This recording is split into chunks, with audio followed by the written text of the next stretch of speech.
Hello viewers, welcome to E test academy and E test YouTube channel. Viewers, आज की इस video में आपके साथ कंप्यूटर ऑपरेटर या स्टेशन हाउस इंचार्ज का पेपर डिस्कस किया जाएगा।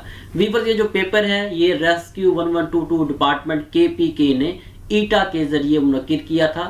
दो असामियां हैं रेस्क्यू 1122 की। एक असामी का नाम है कंप्यूटर ऑपरेटर और दूसरी असामी का नाम है स्टेशन हाउस इंचार्ज। इन दोनों असामियों के लिए KPK रेस्क्यू 1122 ने एक ही पेपर कंडक्ट किया था, जिसके दो पार्ट्स हम ऑलरेडी डिस्कस कर चुके हैं। आज की इस वीडियो में पार्ट 3 को डिस्कस करेंगे। अगर आप इस पेपर का पार्ट 1 और पार्ट 2 देखना चाहते हैं तो इस वीडियो की डिस्क्रिप्शन में लिंक मौजूद है। उस लिंक पर क्लिक करके आप कंप्यूटर ऑपरेटर और स्टेशन हाउस इंचार्ज इस पेपर का पार्ट 1 और 2 देख सकेंगे। इसके अलावा जितने भी करंट एंड पास पेपर्स हैं कंप्यूटर ऑपरेटर के, CTWO के, स्टेशन हाउस इंचार्ज के या रेस्क्यू सेफ्टी ऑफिसर के तमाम आपको उस लिंक में से मिल जाएंगे। वीवर्स, यहाँ पर एक मेन पॉइंट नोट कर लें। रेस्क्यू 1122 KPK में ये जो पोस्ट है कंप्यूटर ऑपरेटर की, इसे रेस्क्यू 1122 पंजाब में CTWO computer telephone wireless operator कहा जाता है। ये दोनों एक ही आसामी के दो नाम हैं। और इधर रेस्क्यू 1122 में पोस्ट का नाम है rescue and safety officer RSO। इस पोस्ट को रेस्क्यू 1122 KPK में स्टेशन हाउस इंचार्ज SHI कहा जाता है। यही नाम पहले रेस्क्यू 1122 पंजाब में भी यही नाम था, लेकिन बाद में इसे RSO कर दिया गया। KPK रेस्क्यू ने इस नाम को SHI ही रहने दिया। यहाँ पर नोट कर लें, ये जो RSO का पेपर है, स्टेशन हाउस इंचार्ज का पेपर है या कंप्यूटर ऑपरेटर का पेपर है, ये ऐसे पेपर्स हैं। इन पेपर्स में पास होने के लिए ज़रूरी है कि आपको रेस्क्यू 1122 के तमाम डिपार्टमेंट्स का पता हो, क्योंकि इन पेपर्स में इस तरह से क्वेश्चंस को चूज किया जाता है, कैंडिडेट के सामने रखा जाता है कि अगर उसे तमाम ट्रेड्स का पता है तब तो वो पास हो सकता है, अदरवाइज वो रेस्क्यू के इस पेपर को आसानी से पास नहीं कर सकता। आगे की वीडियो में हम आपके साथ डिस्कस करेंगे। इस वीडियो में अगर आपने पहले वाले पार्ट्स देखे हैं, आपको फायर से रिलेटेड क्वेश्चंस भी मिलेंगे, डर्ट रेस्क्यूअर से रिलेटेड क्वेश्चंस भी मिलेंगे, कंप्यूटर से रिलेटेड क्वेश्चंस भी मिलेंगे और इसके साथ साथ मेडिकल से रिलेटेड क्वेश्चंस भी मिलेंगे।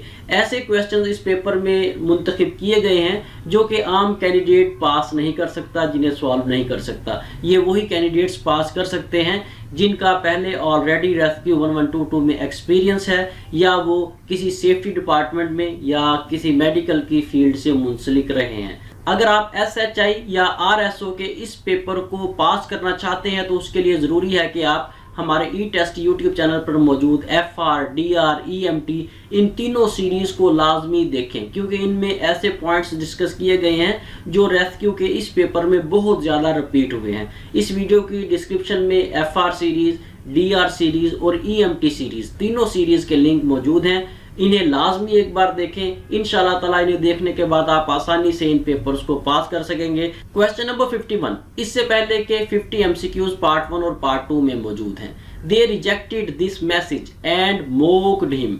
उन्होंने इसके मैसेज को रिजेक्ट कर दिया और उसकी इंसल्ट की या उसका मजाक उड़ाया। वीवर्स, इसका जो मीनिंग है, जो ब्रैकेट में वर्ड है वो पूछा गया है। यहाँ पर ब्रैकेट वर्ड का जो मीनिंग है वो ऑप्शन बी है, डिराइड। डिराइड का मतलब है तंज करना, जबकि मोक्ड का मतलब है मजाक उड़ाना। ये दोनों मिलते जुलते वर्ड्स हैं, इसलिए ऑप्शन बी यहाँ पर सही जवाब है। बाकी के जो 3 अल्फाज हैं ये उससे मिलते जुलते नहीं हैं। आप देख सकते हैं शॉर्ट डिटेल में हमने तमाम के मीनिंग लिखे हुए हैं, ये डिफरेंट है। ऑप्शन बी इससे मिलता जुलता था, इसलिए हमने ऑप्शन बी को टिक किया है। यहाँ पर नोट कर लें, जो पेपर है कंप्यूटर ऑपरेटर का, CTWO का, SHI का या RSO का, उसमें सिर्फ इतना क्वेश्चन रिपीट हुआ था, इतना क्वेश्चन पूछा गया था। ये जो शॉर्ट डिटेल आपको मुहैया की जा रही है ये आपकी मालूमात में इजाफा के लिए है, ताकि आपको हमारी इस वीडियो से ज़्यादा फ़ायदा हो सके।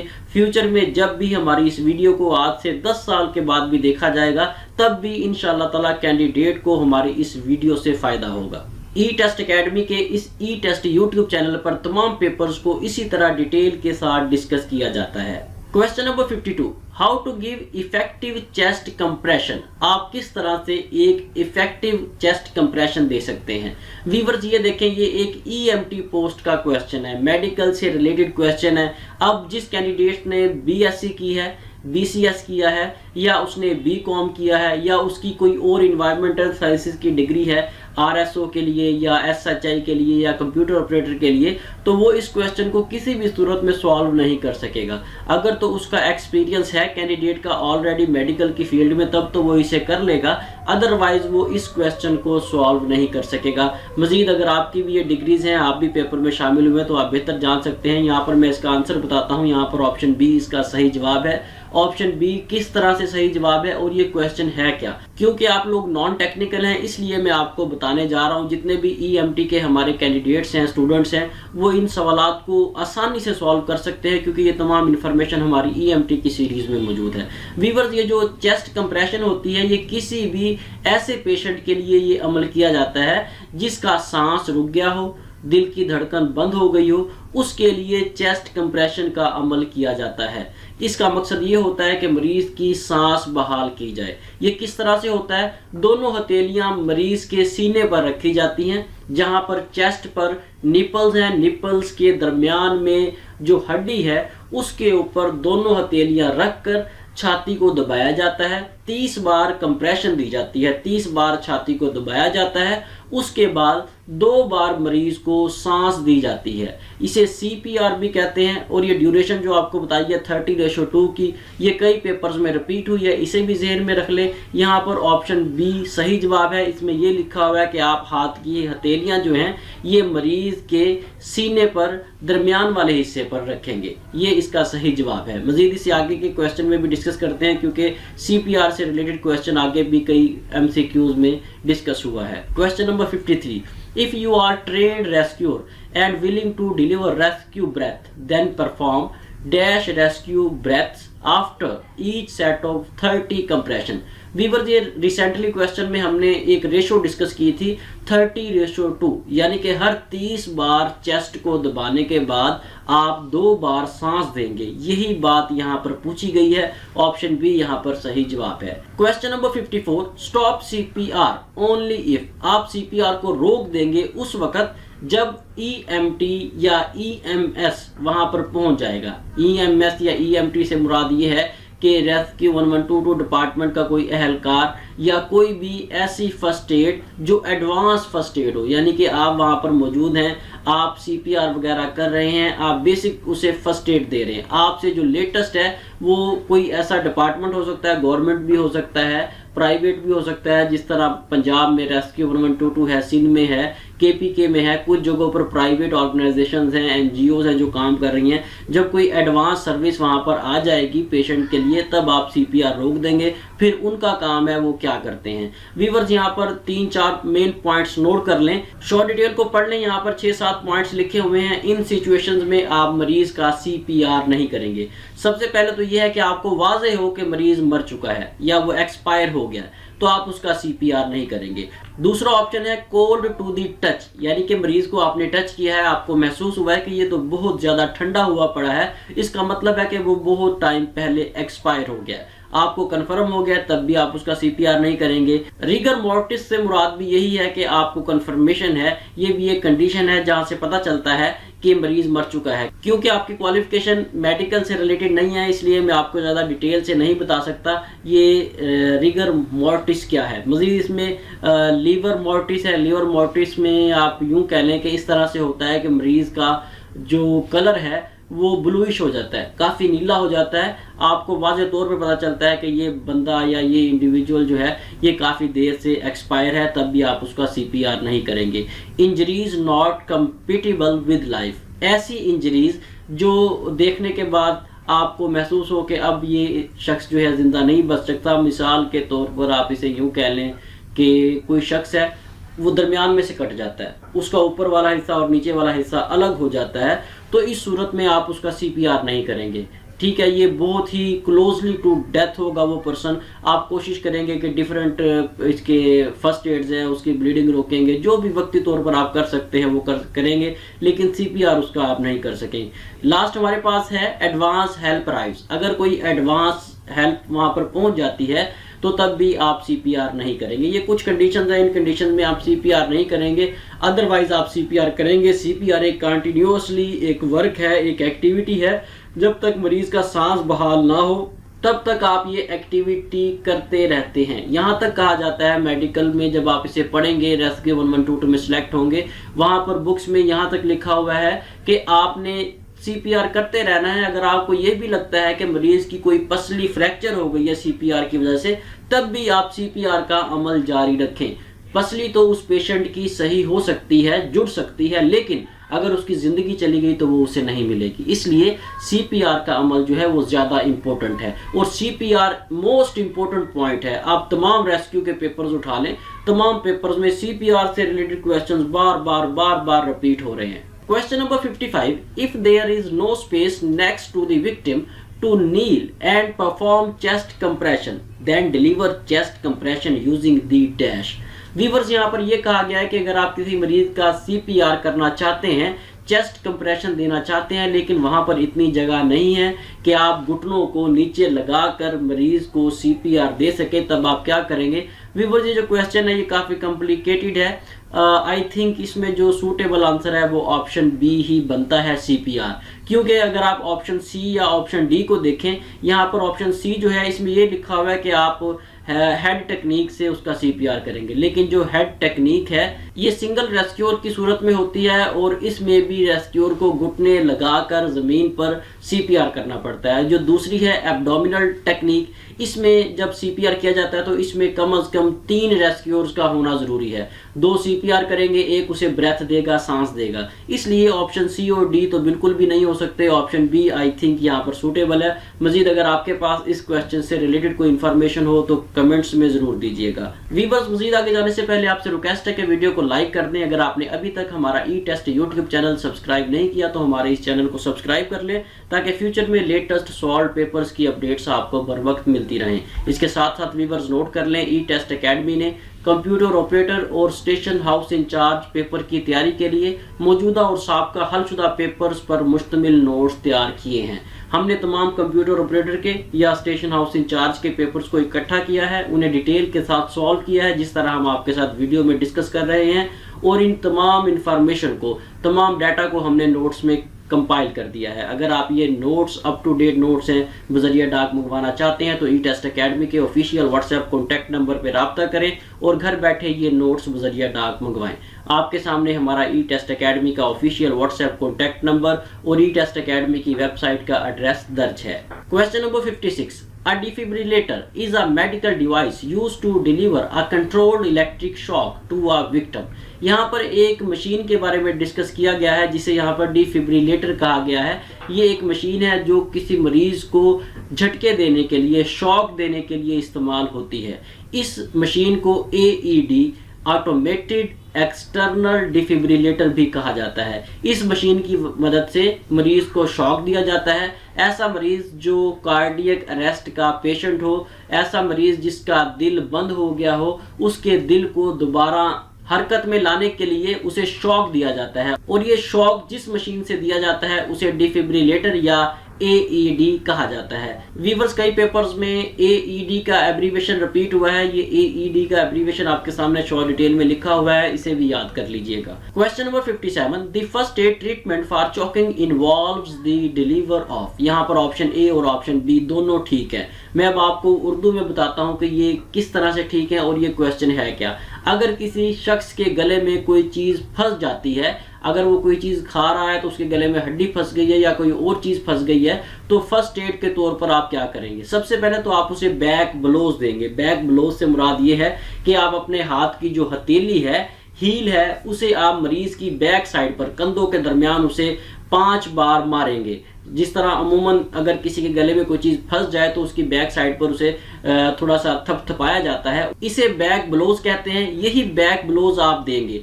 अगर उसका एयरवे ओपन हो जाता है तो ठीक है, अदरवाइज आप उसे एब्डोमिनल थ्रस्ट देंगे। एब्डोमिनल थ्रस्ट क्या होता है, आप पेशेंट को बैक साइड से पकड़ेंगे और दोनों हथेलियों से उसके पेट वाली जगह जो है, सीने और पेट के दरमियान जो जगह है वहां पर दबाएंगे। इस तरह दबाने से एयरवे जो है वो ओपन हो सकती है, चोकिंग जो है वो खत्म हो सकती है। ये जो पूरा फंक्शन है जो आपके साथ हमने डिस्कस किया है, इसे मेडिकली टर्म्स में FBAO कहा जाता है। FBAO stands for foreign body airway obstruction. Question number 58, the country which has the highest ratio of urban population in south Asia, वो कौन सा मुल्क है साउथ एशिया का जिसकी सबसे ज्यादा आबादी शहरों में रहती है। वीवर्स, भूटान जो है ऐसा मुल्क है जिसकी ज्यादा आबादी साउथ एशिया के तमाम ममालिक की निस्बत शहरों में, अर्बन एरियाज में रहती है। 2021 के सर्वे के मुताबिक भूटान की कुल आबादी का 43% शहरों में रहता है। अगर आप 2021 का सर्वे देखें, 2021 के सर्वे के मुताबिक पाकिस्तान की कुल आबादी का 38% शहरों में रहता है। Question number 59, when was the first women bank established in Pakistan, Pakistan में पहला खवातीन का बैंक 2 दिसंबर 1988 को कायम किया गया। ऑप्शन बी यहां पर सही जवाब है। वीवर्स, फर्स्ट वुमेन बैंक को 2 दिसंबर 1988 को कायम किया गया। इस बैंक का इफ्तिताह मोहतरमा बेनजीर भुट्टो ने किया। Question number 60, the capital of Canada is, Canada का कैपिटल ओटावा है। यहाँ पर ऑप्शन बी सही जवाब है। इसके अलावा आप कनाडा की करेंसी याद कर लीजिएगा। कनाडा की करेंसी जो है वो डॉलर है। कई पेपर्स में ये करेंसी और कैपिटल रिपीट हुए हैं। इसके अलावा मैं आपको यहाँ पर एक पिन पॉइंट बताने लगा हूँ, बहुत से पेपर्स में रेस्क्यू 1122 के अलावा भी आपके काम आएंगे। आपने ऐसा करना है, तमाम करंट एंड पास्ट पेपर्स में से कैपिटल्स और करेंसीज को याद कर लेना है, क्योंकि हर पेपर में 2-3 करेंसीज लाजमी, 2-3 कैपिटल्स लाजमी रिपीट हो रहे हैं। आप लोगों की आसानी के लिए आपके सामने स्क्रीन पर यहाँ पर बॉक्स के अंदर एक आई बटन शो हो रहा है। इस आई बटन पर आप क्लिक करेंगे तो यहाँ से आपको एक वीडियो मिलेगी जिसमें तमाम रिपीटेड कंट्रीज के कैपिटल्स और करेंसीज को डिस्कस किया गया है। अगर आप खुद ढूंढेंगे तो आपको बहुत ज़्यादा टाइम लगेगा।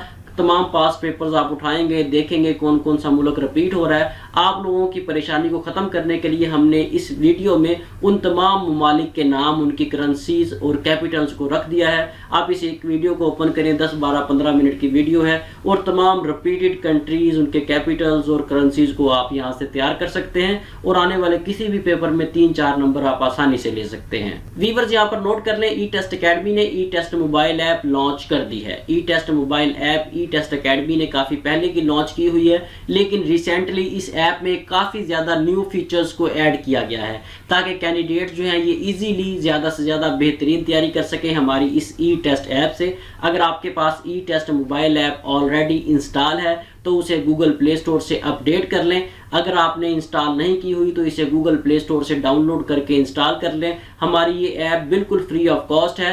ई टेस्ट मोबाइल ऐप एक ऐसी ऐप है, अगर ये आपके मोबाइल में इंस्टॉल है, पाकिस्तान में जितनी भी असामियाँ हैं उन तमाम की तैयारी आप हमारी इस ई टेस्ट मोबाइल ऐप से बिल्कुल फ्री ऑफ कॉस्ट कर सकते हैं। आज ही हमारी इस ई टेस्ट मोबाइल ऐप को डाउनलोड कर लें। फ्यूचर में किसी भी वक्त आपको इसकी ज़रूरत पड़ सकती है। ये बिल्कुल free of cost mobile app है। Question number 62, the Khunjerab pass connects Pakistan with, Khunjerab pass Pakistan को चाइना से मिलाता है। व्यूअर्स, आप तमाम पास्ट पेपर्स उठा लें रेस्क्यू 1122 के या किसी और डिपार्टमेंट के, आपको 3 पास ऐसे मिलेंगे जो कि बार बार रिपीट हो रहे हैं, जिनमें खुजराब पास, खैबर पास और बोलान पास शामिल है। पास जो है इसे उर्दू में दर्रा कहा जाता है। खुजराब पास पाकिस्तान को चाइना से मिलाता है, खैबर पास पाकिस्तान को अफगानिस्तान से मिलाता है और बोलान पास पाकिस्तान को ईरान से मिलाता है। Question number 63, in 1867 the dash controversy takes place,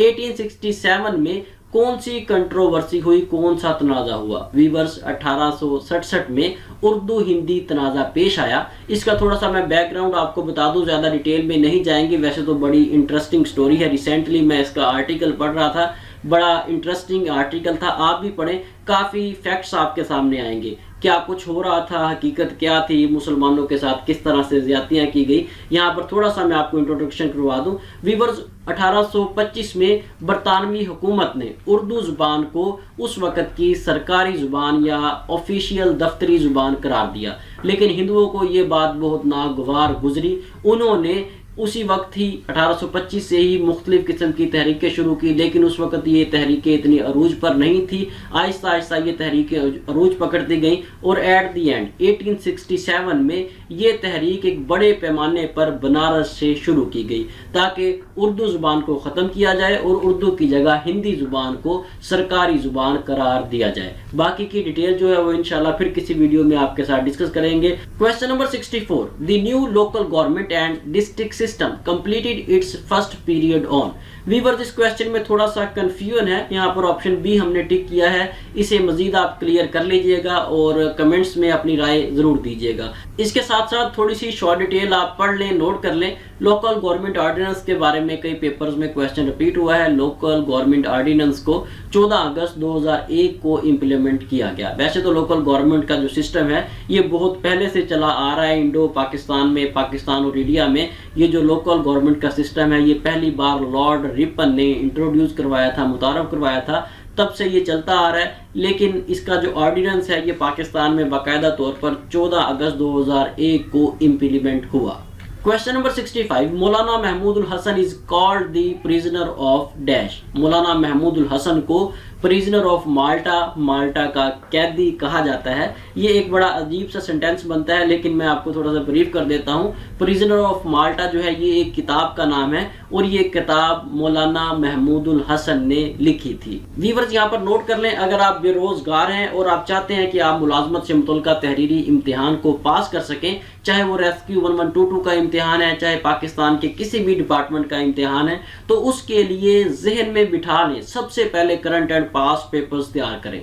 current and pass papers आप तैयार कर लेंगे तो समझ लें कि आपकी 30, 40%, 50% तक तैयारी मुकम्मल हो जाएगी। हमारी ई टेस्ट वेबसाइट आपके सामने मेंशन की गई है। हमारी ई टेस्ट वेबसाइट पे आपको तमाम करंट एंड पास पेपर्स मिलेंगे, तमाम असामियों के, जितनी भी असामियां हैं पूरे पाकिस्तान की, गवर्नमेंट डिपार्टमेंट जितने भी हैं तमाम के करंट एंड पास पेपर्स मिलेंगे और मुकम्मल हलशुदा होंगे, 100% सॉल्व होंगे। आपको किसी भी क्वेश्चन को सॉल्व नहीं करना पड़ेगा, वो तमाम आपको हमारी ई टेस्ट वेबसाइट में मिलेंगे। हमारी ई टेस्ट वेबसाइट को ओपन करें और अपनी रिक्वायरमेंट के मुताबिक किसी भी डिपार्टमेंट की किसी भी पेपर की तैयारी बिल्कुल फ्री ऑफ कॉस्ट करें। ई टेस्ट वेबसाइट को ओपन करने का तरीका बिल्कुल आसान है। आपने गूगल में जाकर ई टेस्ट लिखकर सर्च करना है, आपके सामने पहले नंबर पर हमारी ई टेस्ट वेबसाइट आएगी, इसे ओपन करें और किसी भी पेपर की तैयारी बिल्कुल फ्री ऑफ कॉस्ट करें। व्यूअर्स नोट कर लें, ई टेस्ट एकेडमी का ये प्लेटफॉर्म जो है ये पाकिस्तान का सबसे बेहतरीन और तेजी से ग्रो करता हुआ प्लेटफॉर्म है। आप चाहें तो हमारा ई टेस्ट यूट्यूब चैनल विजिट कर लें, चाहे तो आप हमारी ई टेस्ट एकेडमी ज्वाइन कर लें,